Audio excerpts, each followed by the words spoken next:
that have taken place in the last few weeks. And I've just wished to reiterate and to reaffirm the statements which have already been made on my behalf by Buckingham Palace. My focus is on my work. When the news broke in mid-October 2025 that Virginia Giuffre's memoir would be published posthumously, few could have predicted the earthquake it would send through the walls of Buckingham Palace.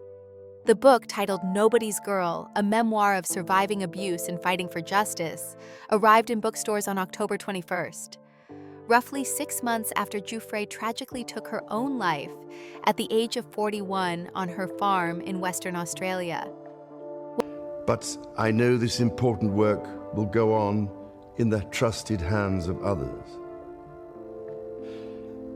This is also a time of change for my family. I count on the loving help of my darling wife, Camilla. What made this publication especially significant was that Giuffre had made her intentions crystal clear before her death. In an email sent to her co-author, journalist Amy Wallace, and her longtime publicist just 3 weeks before she died, Giuffre wrote explicitly that she wanted the book published regardless of what happened to her. It was her final wish that her story be told in full, in her own words, preserving her voice and legacy forever. The memoir spans roughly 400 pages and offers what publishers described as an unsparing and definitive account of the 2 years Giuffre spent in what she called sexual slavery, working for convicted sex offender Jeffrey Epstein and his accomplice Ghislaine Maxwell. For years, the world had heard fragments of her story through legal filings, court documents, and occasional interviews. But this was different. This was Virginia speaking directly, without filters, without legal constraints, telling her truth with a level of detail that made it impossible to look away. The book's original manuscript had been titled The Billionaire's Playboy Club, a name that captured the dark reality of what Epstein had created behind his facade of wealth and influence. Within its pages, Giuffre recounts being recruited by Maxwell at the age of 16 while working at Mar-a-Lago, where her father was employed as a maintenance worker. She describes how Maxwell groomed her, how Epstein exploited her, and how she was trafficked to what she calls a multitude of powerful men over the following 2 years. Among those men, she alleges, was Prince Andrew. The memoir details 3 separate encounters she says she was forced to have with the prince, each one described with a clarity that made readers around the world uncomfortable. These weren't vague allegations anymore. They were specific, detailed accounts written by someone who wanted the world to understand exactly what had happened to her. The first alleged encounter, according to the memoir, took place on March 10, 2001, at Ghislaine Maxwell's London townhouse. Giuffre was 17 years old at the time. She writes about meeting Prince Andrew that evening, describing how Maxwell had woken her up that morning and told her it was going to be a special day, that just like Cinderella, she was going to meet a handsome prince. When they were introduced, Giuffre recalls that Andrew told her his daughters were just a little younger than her, an observation that she found chilling then, and even more so in the years that followed. She remembers thinking about her mother, and realizing she would never forgive her if she met someone as famous as Prince Andrew, and didn't take a photograph. So she ran to grab her Kodak FunSaver camera and asked Epstein to take a picture. That photograph, showing Andrew with his arm around Giuffre's waist while Maxwell smiled beside them, would later become one of the most infamous images in the entire scandal.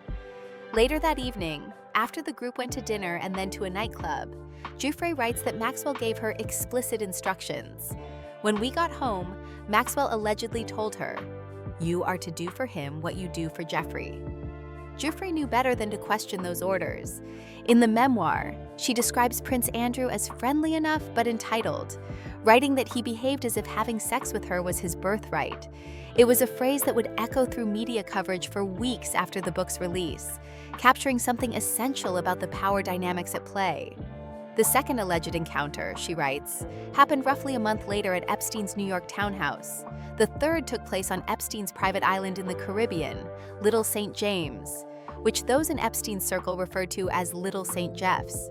Giuffre alleges that this third encounter involved approximately 8 other young girls, all of whom appeared to be under the age of 18 and didn't speak much English. She describes it as an orgy, a word that sent shockwaves through the media when excerpts were first published. These weren't isolated incidents, according to Giuffre. They were part of a systematic pattern of abuse that Epstein and Maxwell orchestrated with terrifying efficiency. But the memoir contained more than just allegations about sexual abuse. It also detailed what Giuffre experienced in trying to seek justice. She writes about how difficult it was to get anyone to take her seriously, how Andrew's legal team worked tirelessly to discredit her, and how she felt hunted by forces far more powerful than herself. One particularly disturbing claim in the book is that after she and Andrew settled their civil case in 2022, his team had gone so far as to try hiring internet trolls to harass her online. The memoir quotes her as writing that after casting doubt on her credibility for so long, the Duke of York owed her a meaningful apology as well. She also addresses the famous photograph directly, recounting the moment it was taken and pushing back against Andrew's suggestion during his notorious 2019 BBC Newsnight interview that the image might have been doctored. The book also reveals new information about how the legal case against Andrew progressed. Giuffre writes that she agreed to a 1-year gag order as part of the settlement, which she says seemed important to the prince because it ensured that his mother's platinum jubilee would not be tarnished any more than it already had been. She doesn't disclose the exact settlement amount in the memoir, but reports at the time suggested it was more than $12 million. Giuffre notes in the book that she looked forward to disseminating some of the crown's money to do some good, suggesting that Queen Elizabeth herself may have funded the settlement to protect her son. What made the memoir even more powerful was the context surrounding its publication. This wasn't a vengeful woman seeking attention or money. Virginia Giuffre was gone. She had died by suicide, a fact that her family and co-author attributed at least in part to the ongoing trauma she had endured and the relentless public scrutiny she faced in the years after coming forward. The book wasn't published to benefit her financially or to give her a platform. It was published because she had explicitly asked for her story to be preserved, because she believed the content was crucial in shedding light on the systemic failures that allow the trafficking of vulnerable individuals to continue. The impact was immediate and devastating. Within days of the book's release, public pressure on the royal family intensified to levels not seen since the immediate aftermath of Princess Diana's death. Calls flooded in from advocacy groups, politicians, and ordinary citizens demanding accountability. How could Prince Andrew continue to hold royal titles and live in a mansion owned by the Crown estate while these allegations hung over him? How could the monarchy claim to stand for dignity and service while one of its own faced such serious accusations? The palace had tried to weather this storm for years, ever since that disastrous BBC interview in 2019, where Andrew's attempts to clear his name had backfired spectacularly. But this was different. This was Virginia's voice speaking from beyond the grave, and it carried a moral weight that could not be ignored. On October 17th, just days after the memoir's publication, and amid mounting pressure from all sides, Prince Andrew released a statement through Buckingham Palace. In it, he announced that he would no longer use his Duke of York title, or any of the honors that had been conferred upon him. The statement read carefully, almost diplomatically. He said that in discussion with the king and his immediate and wider family, they had concluded that the continued accusations about him distracted from the work of His Majesty and the royal family.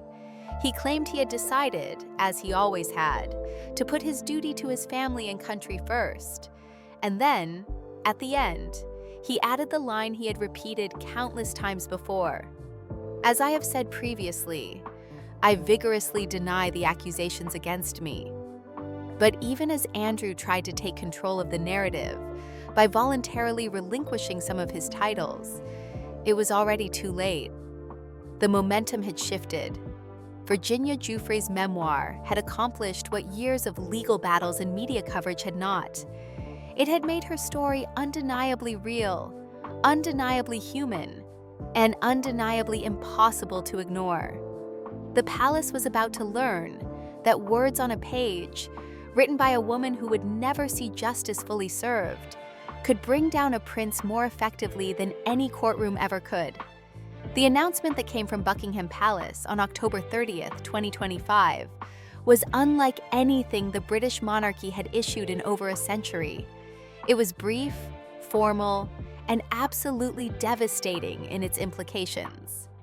His Majesty has today initiated a formal process to remove the style, titles, and honors of Prince Andrew, the statement began. Those few words represented a seismic shift in royal protocol and a clear signal that King Charles was willing to take unprecedented action to protect the crown from further damage. What followed was even more striking. Prince Andrew will now be known as Andrew Mountbatten Windsor, the palace declared, stripping away not just the Duke of York title he had already voluntarily relinquished, but the very foundation of his royal identity, the title of prince itself. For those familiar with royal history, the significance of this move cannot be overstated. The last time a British prince had been stripped of his title was in 1919, more than a century earlier, when Prince Ernest Augustus lost his British royal status for siding with Germany during World War I. That was an act of treason during wartime, a clear-cut case of choosing enemy nations over one's own country. What Andrew faced was different, yet in the eyes of many, equally damning. He wasn't accused of political betrayal, but of something the modern world considers just as unforgivable: the alleged sexual abuse of a trafficked teenager. The monarchy, an institution built on centuries of tradition and careful preservation of titles and honors, was now willing to dismantle one of its own in a way it hadn't done in living memory. The full scope of what Andrew lost became clear as the palace statement continued. Gone was the title Duke of York, which he had held since his marriage in 1986. Gone was the Earl of Inverness. Gone was Baron Killyleagh. The style of His Royal Highness, which had been his birthright as the son of a monarch, was removed. The honors that had been bestowed upon him over decades of service, including the prestigious Order of the Garter and his status as Knight Grand Cross of the Royal Victorian Order, were all revoked. In the span of a single statement, Andrew went from being a senior member of the royal family, with a string of titles reflecting his status and heritage, to being simply Andrew Mountbatten Windsor, a private citizen sharing the family surname that most royals rarely need to use. The palace was careful to frame these actions in language that acknowledged the seriousness of the situation, while also recognizing Andrew's continued denials. The statement noted that these censures are deemed necessary, notwithstanding the fact that he continues to deny the allegations against him. This careful wording walked a fine line. The palace wasn't declaring Andrew guilty, something they legally could not do without a criminal conviction, but they were making it abundantly clear that the allegations were serious enough to warrant the most severe consequences the monarchy could impose, short of complete banishment.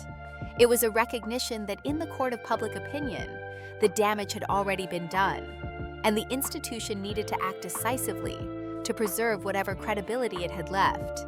But the statement didn't end with the removal of titles.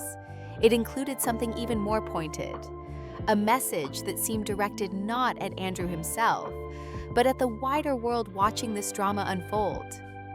Their Majesties wish to make clear, the palace announced, that their thoughts and utmost sympathies have been and will remain with the victims and survivors of any and all forms of abuse. This was remarkable for several reasons. First, it represented a clear alignment of the king and queen consort with survivors of abuse rather than with Andrew.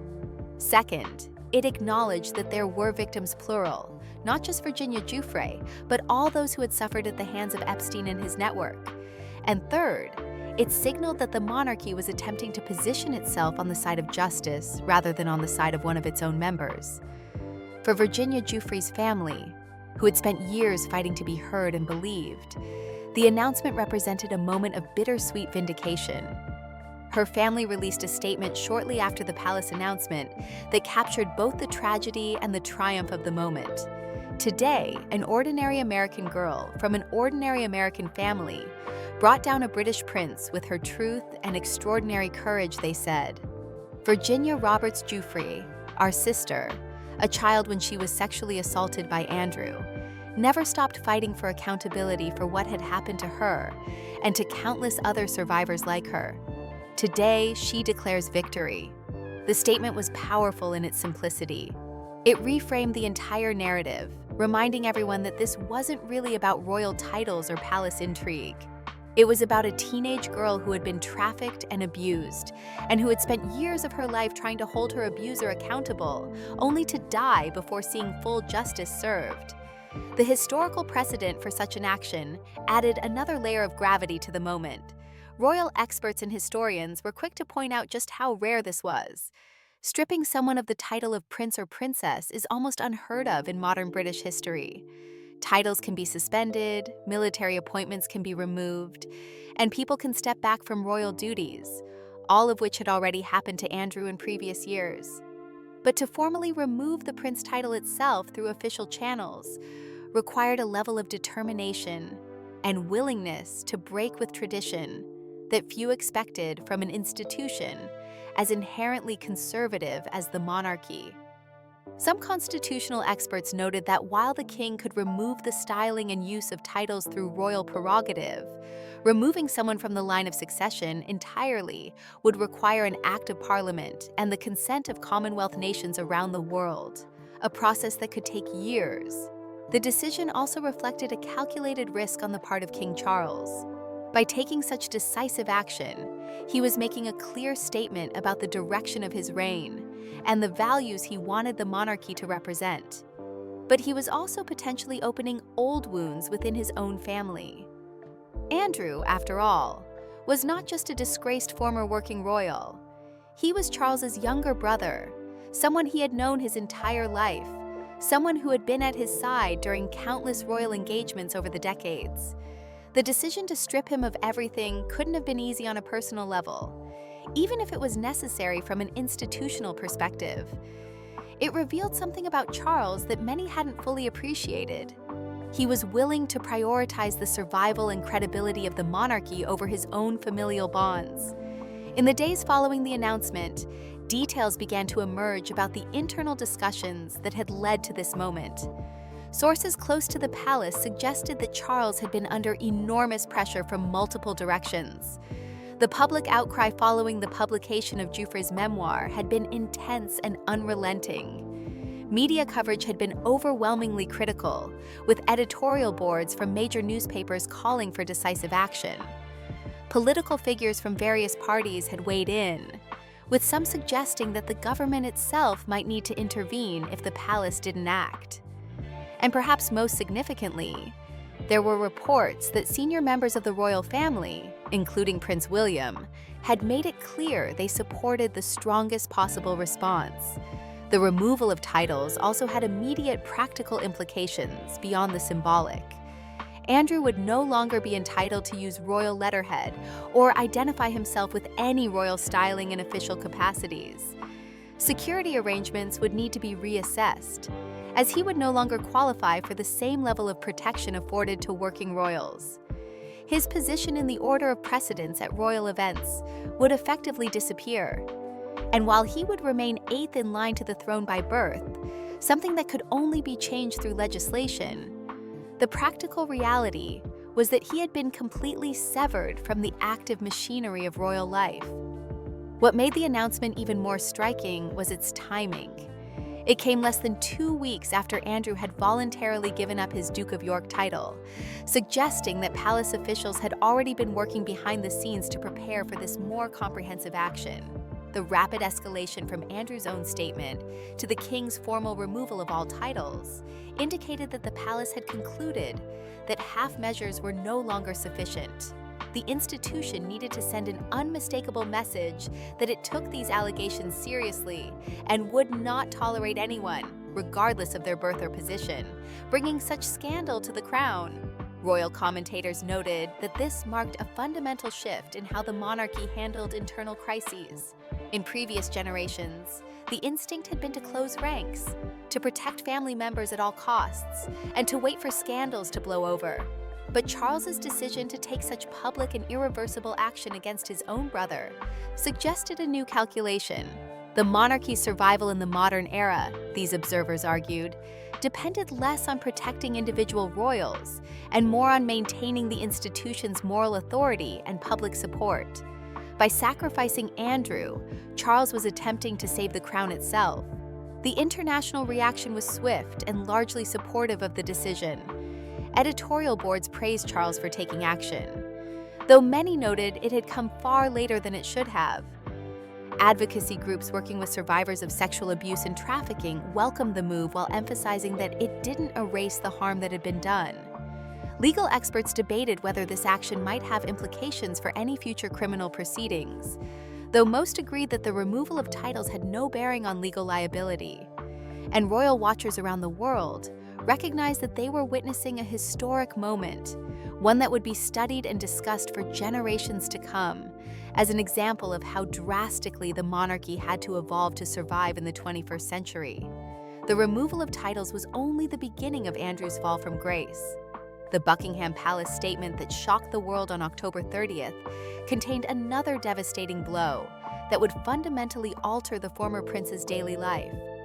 Andrew would be forced to leave Royal Lodge, the sprawling 30-room mansion in Windsor Great Park that had been his home for more than 2 decades.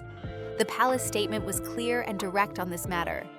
His lease on Royal Lodge has, to date, provided him with legal protection to continue in residence. It read, "Formal notice has now been served to surrender the lease, and he will move to alternative private accommodation." The eviction wasn't a suggestion or a gentle nudge toward downsizing. It was a formal order that left Andrew with no legal recourse to remain in the home he had occupied since 2003. Royal Lodge itself carried significant historical weight, which made the eviction all the more symbolic. The property had been the beloved home of Queen Elizabeth, the Queen Mother, from 1952 until her death in 2002. It was a place steeped in royal history and tradition, a Grade II listed building set within the private Windsor estate. When Andrew had taken over the lease in 2004, it seemed like a natural succession, a senior royal taking residence in a property befitting his status. He had reportedly paid £1 million for the lease at the time, and invested an additional £7.5 million in extensive refurbishment work to restore the historic building. But what really caught public attention in the weeks leading up to his eviction was a detail revealed through a Freedom of Information Act request submitted by the Times newspaper. The document showed that Andrew's annual rent for this magnificent 30-room estate was listed as 1 peppercorn if demanded per annum. It was an ancient form of nominal rent that essentially meant he was living there for free, while Andrew had technically paid for the lease and the renovations. The fact that he was occupying Crown Estate property at virtually no ongoing cost, while having stepped back from royal duties 6 years earlier, struck many as deeply inappropriate. Here was a man facing serious allegations of sexual abuse, no longer performing any public service, yet still enjoying the privilege of a grand royal residence at taxpayers' expense. The revelation added fuel to an already raging fire of public outrage. The new accommodation arranged for Andrew stood in stark contrast to Royal Lodge's grandeur. He would be moved to a property on the Sandringham estate in Norfolk, about 100 miles north of London.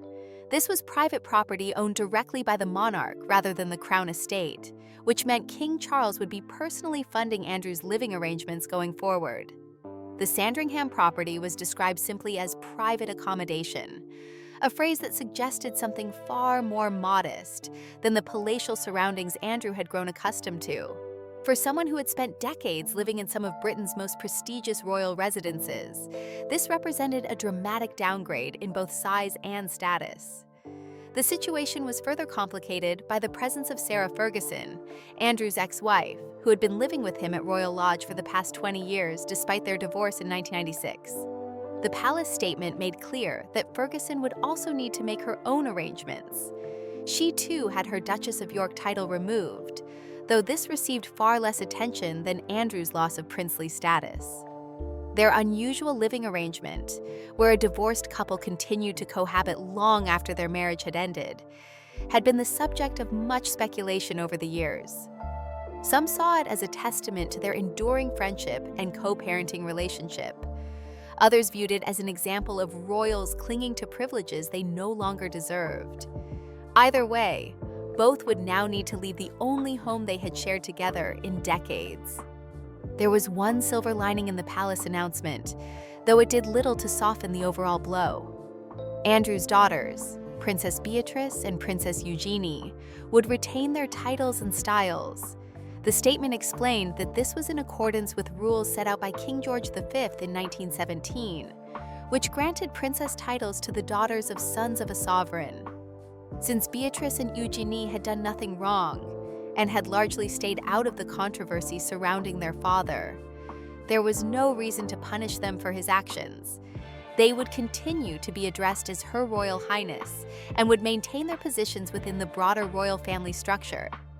It was a small mercy in an otherwise catastrophic situation, preserving at least some dignity for the next generation. But behind the official statements and legal proceedings, another story was unfolding, one that revealed deep fractures within the royal family itself. Prince William, the heir to the throne, had reportedly been instrumental in pushing for the harshest possible consequences for his uncle. According to multiple royal experts and sources close to the palace, the tensions between William and Andrew stretched back years and had roots in something surprisingly personal. It centered around Kate Middleton and how Andrew had allegedly treated her when she first joined the royal family. Royal commentators described Andrew as having been unwelcoming toward Kate, with some suggesting he had made disparaging remarks about the future princess. Royal expert Hilary Fordwich told media outlets that the feud between Prince William and Prince Andrew started primarily due to Andrew's jealousy and resulting disparaging remarks regarding Kate Middleton.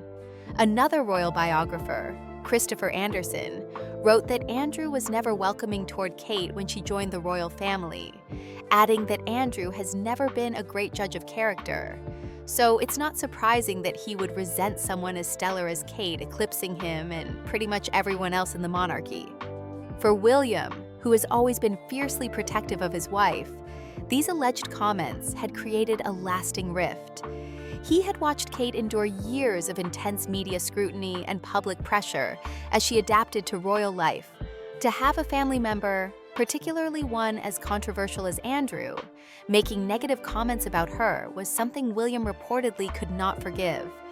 The Daily Mail's royal editor-at-large, Richard Kay, revealed in 2024 that William has long held a grudge against Andrew for being unwelcoming when he first introduced Kate Middleton to the royal family. Kay also noted that the Prince of Wales believed King Charles had been far too lenient with his brother over the years. William's frustration with how the Andrew situation had been handled became increasingly apparent in the months leading up to the title removal. Royal experts described him as far more ruthless than his father when it came to protecting the monarchy's reputation. British broadcaster and photographer Helena Chard told media outlets that William is not satisfied with how the Prince Andrew situation has been handled and has been reviewing a decisive way forward to combat further scandals. She noted that William realizes it's harder for the king to deal with his brother than it will be for him to deal with his uncle in due course. The implication was clear. William was thinking not just about the present crisis, but about how he would run the monarchy when his turn came. And Andrew would have no place in that vision. Kate Middleton's own feelings about the situation added another dimension to the family dynamics. Royal sources revealed that Kate shudders at the thought of living so close to Royal Lodge while Andrew is still in it. The Prince and Princess of Wales had been planning to move to Forest Lodge, another property in Windsor, which would have placed them in uncomfortable proximity to Andrew. The idea of their young children, Prince George, Princess Charlotte, and Prince Louis, growing up near someone facing such serious allegations, was reportedly unacceptable to both William and Kate. One source told media outlets that given their disgust regarding Andrew's scandals, both Prince William and Princess Catherine can't even bear the thought of living near Andrew. The stance taken by William and Kate represented a generational shift in how the royal family approached scandal and accountability. Political commentator Emma Wolfe, speaking to GB News, observed that William and Kate are of the age who completely get it on how unacceptable abuse is and how victims should be listened to. and how mental health has changed completely. She contrasted this with King Charles's generation, suggesting that while Charles found the situation terrible, it was William and Kate who truly understood the gravity of the allegations and the need to stand with survivors. This generational divide was becoming increasingly apparent as the younger royals pushed for accountability, while some of the older generations struggled with the personal difficulty of turning against family. The support from William and Kate for the king's decision was not merely passive agreement. Multiple sources indicated they had been actively involved in discussions about Andrew's fate. Royal expert Hilary Fordwich stated that Prince William and Princess Catherine's zero-tolerance blueprint is already transforming royal family dynamics, noting that they're proactive behind the scenes to specifically address scandals, enforcing a far better level of discipline, all intended to protect the monarchy's future. The message being sent was clear. Moving forward, there would be no tolerance for behavior that brought shame to the institution, regardless of who was involved. The wider royal family also rallied behind the king's decision, presenting a united front that had been lacking in previous royal crises. When the announcement was made, there were no dissenting voices from senior royals, no suggestions that Charles had overstepped his authority or been too harsh. The silence from other family members spoke volumes. They understood that the monarchy's survival depended on decisive action, even when that action was painful and unprecedented. The institution had to be protected, even if it meant sacrificing one of their own. King Charles himself had been visibly affected by the situation. He had been heckled during a public appearance at a cathedral in northwest England, just days before making his decision. A protester could be heard shouting, "How long have you known about Andrew and Epstein?" The question hung in the air, unanswered but impossible to ignore. It reflected the suspicions of many that the royal family had known about Andrew's associations for far longer than they had publicly acknowledged and had chosen to protect him rather than investigate the truth. Charles now had to prove those suspicions wrong by taking action that would leave no doubt about where he stood. The fallout from King Charles's unprecedented decision reverberated far beyond the immediate removal of titles and eviction orders. What emerged in the days and weeks following the October 30th announcement was a picture of a monarchy fundamentally transformed, forced to reckon with its place in a modern world that demanded accountability over privilege. The question facing the institution was no longer whether Andrew could weather this storm, but whether the monarchy itself could survive by demonstrating it was willing to hold its own members to the same standards expected of everyone else. One of the most striking aspects of the entire situation was what couldn't be changed, even with a king's command. Despite losing every title and honor he had accumulated over 6 decades of life, Andrew remained 8th in line to the British throne. This was a matter of bloodline, not royal decree, and changing it would require far more than a statement from Buckingham Palace. To remove someone from the line of succession requires an act of parliament in the United Kingdom and the consent of all the Commonwealth realms, a lengthy and complex process that hasn't been undertaken since King Edward VIII abdicated in 1936. While Andrew's position in the succession was now purely theoretical, given that he would never be allowed to take on royal duties again, the fact that he technically remained in line for the crown highlighted the limitations of even the most decisive royal action. The practical implications of Andrew's new status continued to unfold in unexpected ways.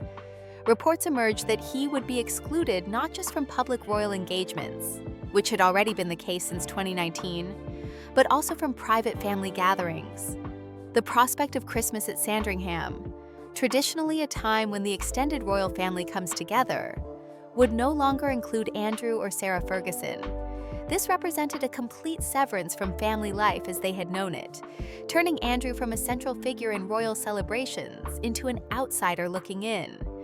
However, his daughters Beatrice and Eugenie would still be welcome at such gatherings, creating an awkward dynamic where they would need to choose between attending family events without their father or staying away in solidarity with him. The physical reality of living near Windsor, while being essentially banished from royal life, added another layer of discomfort to the situation. Kate Middleton's reported reaction to potentially living in proximity to Royal Lodge captured the emotional toll the scandal had taken on the younger generation of royals.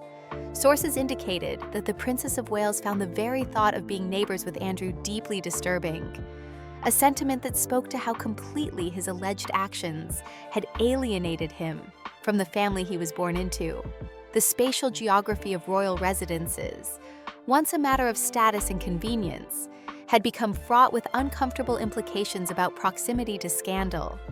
What made the Andrew situation particularly significant for the monarchy's future was the clear generational divide it revealed in how scandals should be handled. The contrast between King Charles's approach and what Prince William was advocating for couldn't have been more stark. While Charles had eventually taken decisive action, many observers noted he had done so only after years of appearing to protect his brother with what critics called a kid gloves approach. William, on the other hand, represented a new philosophy for royal crisis management. Royal experts noted that he had been pushing for swift, clean breaks, rather than the drawn-out attempts at rehabilitation that had characterized previous royal scandals. Political commentators and royal watchers emphasized that William and Kate understood something their predecessors had been slower to grasp. The modern public, particularly younger generations, viewed allegations of abuse through a fundamentally different lens than previous eras had. There was less willingness to separate the personal from the professional, less tolerance for the idea that someone's contributions to public life could somehow balance out serious moral failings in their private conduct. The victims and survivors of abuse needed to be centered in these conversations, not treated as unfortunate complications in managing a public figure's reputation. Emma Wolfe's observation that William and Kate are of the age who completely get it on how unacceptable abuse is captured this generational shift perfectly. The zero-tolerance policy that William and Kate were reportedly implementing behind the scenes suggested that the Andrew scandal would serve as a watershed moment for how the royal family operated going forward. Royal expert Hilary Fordwich described their approach as transforming royal family dynamics, with a focus on being proactive rather than reactive when it came to potential scandals. The implication was that anyone else within the royal orbit who engaged in behavior that brought shame to the institution could expect similar treatment, regardless of their position or relationship to the crown. This represented a fundamental shift from an institution that had historically prioritized protecting its members to one that would sacrifice individuals to preserve the whole.